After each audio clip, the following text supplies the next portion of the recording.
All right, picture this. It's the early 1960s. America is obsessed with freedom, rock and roll, and keeping commies out. And right in the middle of San Francisco Bay sits Alcatraz, the prison that they said it was impossible to escape. Solid rock, freezing currents, sharks even if you ask the guards. What? But as it turns out, freedom finds a way. And sometimes that way is with stolen raincoats, a dummy head, and nerves of steel. This is the story of the only successful escape from the rock.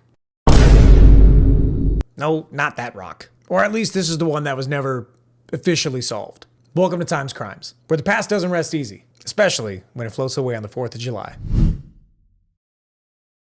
So Alcatraz wasn't your average lockup. The government turned this lonely chunk of rock into America's prison fortress in 1934. And it was built for the worst of the worst. Bank robbers, mob bosses, and inmates who made other prisons look like summer camp. The pitch was simple. No one escapes. Ever. The cells were small, the guards were tough, and the entire island was basically a moat that was surrounded by bone-chilling waters and currents strong enough to pull a tugboat all the way out. They had a motto: break the rules, you go to prison. Break the prison rules, and then you go to Alcatraz. So by the 1960s, Alcatraz had racked up 14 prison escapes. Every single one of them failed. Some of the guys drowned, some were shot, and some just vanished beneath the waves. But in 1962, 3 guys decided they liked those odds. And if America was built on freedom, they were going to stitch together some raincoats. Meet Frank Morris and the Anglin brothers, John and Clarence. Frank was smart. IQ in the top 2% of the population. Spent most of his life in and out of prison. Was always charming, always ready, was always planning. Now the Anglins, on the other hand, were bank robbers from Georgia. Tough farm boys, good swimmers, and not exactly the type to give up easily. So all these guys met at Alcatraz, and over some stale coffee and endless lockdowns, they hatched the mother of all prison breaks. Now I know this plan is foolproof. Check this out. First of all, first problem, the walls. So the guys needed to dig through 6 inches of concrete around the ventilation grates in their cells. Oh, the tools that they had at their disposal? Tiny metal spoons from the mess hall, a drill made from a vacuum cleaner motor, and pure stubbornness. So every night, little by little, they would just chip away behind these false walls made of painted cardboard. And to cover the noise, one guy would even play his accordion during practice hours.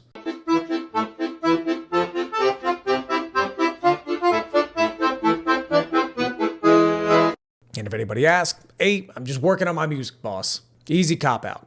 But that wasn't even the best part about this story.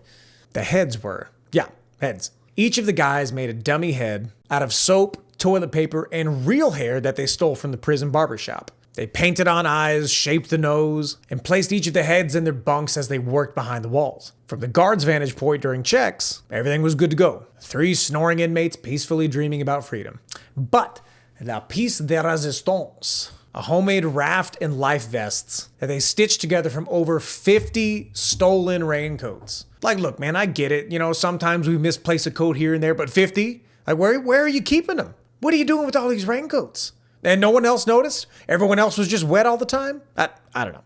Anyway, I digress. Back to the story. They were inmates turned tailors. I mean, man, if they ever got out, honestly, they could probably start a shop on Etsy and be just fine. So on June 11th of 1962, the plan went live. And here we go. So that night, Frank and the Anglin brothers squeezed through the holes in their cells, climbed up a utility corridor, and popped out onto the top of the prison roof. They lugged the raincoat raft to the edge, slid down a drain pipe, and made their way to the shore. Oh, the guards? They were none the wiser. They peeked in and saw the dummy heads doing their best impression of 3 guys sleeping off prison meatloaf. Simple as that. So out on the water, the trio climbed into their patched-together life raft. No lights, no motor, just makeshift paddles, a homemade boat, and freezing currents.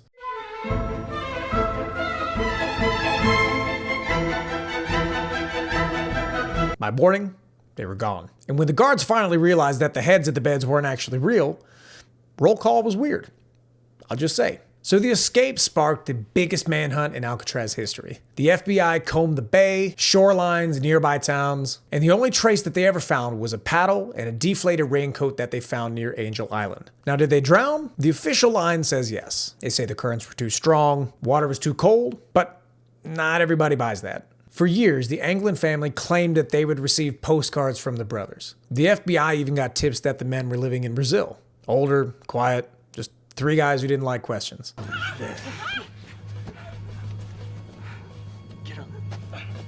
Get off my lawn. And in 2013, a letter surfaced, allegedly from Clarence Anglin. The letter said, "I'm 83 years old. I'm in bad shape. Yes, we all made it that night." Now, authorities say it was probably fake, but they never proved it. I guess you can't really prove it one way or another. But one thing is certain, gets my blood going, baby. Freedom, let's go!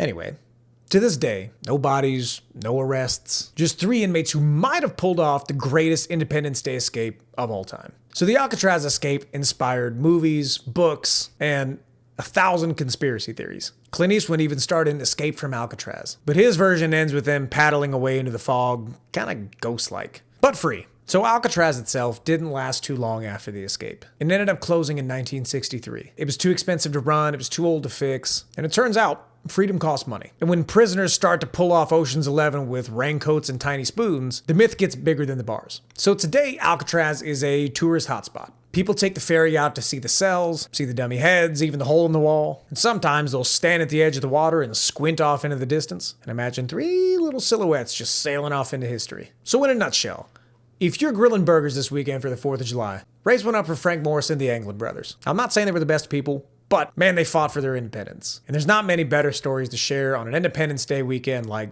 this one. My name's Trev, this is Times Crimes, and remember, the past doesn't rest easy, but it sure does love a good prison break. Happy 4th, y'all.